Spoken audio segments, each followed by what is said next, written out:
Le célèbre duo d'humoristes Les Chevaliers du Fiel s'apprête à revenir sur le devant de la scène avec son show Les Chevaliers du Fiel, Travaux d'enfer, diffusé ce samedi 4 novembre 2023 à 21h10 sur C8. Mais comment les deux hommes se sont rencontrés? Après avoir présenté leur grand meeting pour la présidentielle 2022 en mars dernier, les Chevaliers du Fiel ont dévoilé leur nouvelle pièce délurée, Mamie d'enfer. Un événement pour lequel le duo d'humoristes avait répondu aux questions de Télé Loisirs. Très concernés par l'épidémie de Covid, Éric Carrière et Francis Ginibre n'avaient pas hésité à aborder le sujet lors de leur émission annuelle, Les Chevaliers du Fiel Dynamite 2021.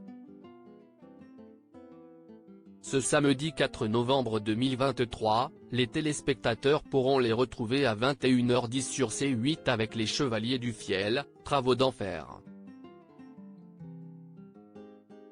Pour finir l'année en beauté, en voilà une belle occasion d'aborder les fêtes avec le sourire. Comme chaque année, les Chevaliers du Fiel dressent leur bilan avec humour. Pendant 1h30, le duo, qui incarne comme à son habitude différents personnages, révèle des sketchs et un clip inédit, des chansons, appuyées sur des faits marquants qui se sont déroulés ces derniers mois. Enregistrée en public, l'émission aux accents délirants incitera les téléspectateurs à se questionner sur l'année écoulée, toujours avec le sourire, évidemment. Une sorte de revue de presse aussi intéressante que décalée. Une rencontre qui va tout changer s'ils nous font rire depuis 30 ans, Éric Carrière et Francis Ginibre n'étaient pas particulièrement destinés à en arriver là. Alors que le premier était docteur en sociologie, le deuxième étudiait au Beaux-Arts.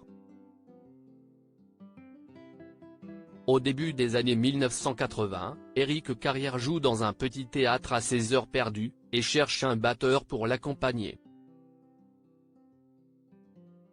Francis Ginibre, passionné de musique, saisit l'occasion. L'alchimie entre les deux artistes opère instantanément. Leur folie humoristique les rassemble et ils décident rapidement de créer les Chevaliers du Fiel. Tous les ingrédients sont réunis pour réussir. Ils commencent à se produire dans une cave spectacle à Toulouse, avant de rejoindre la capitale en 1995.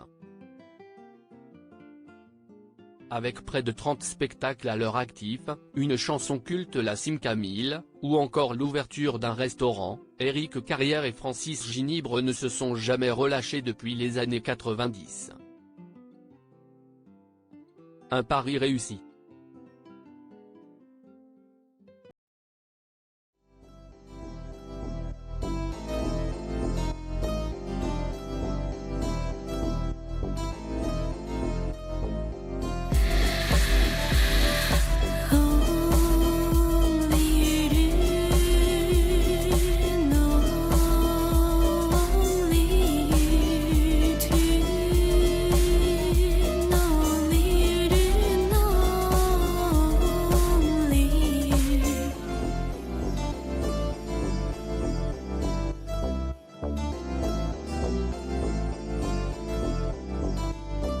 To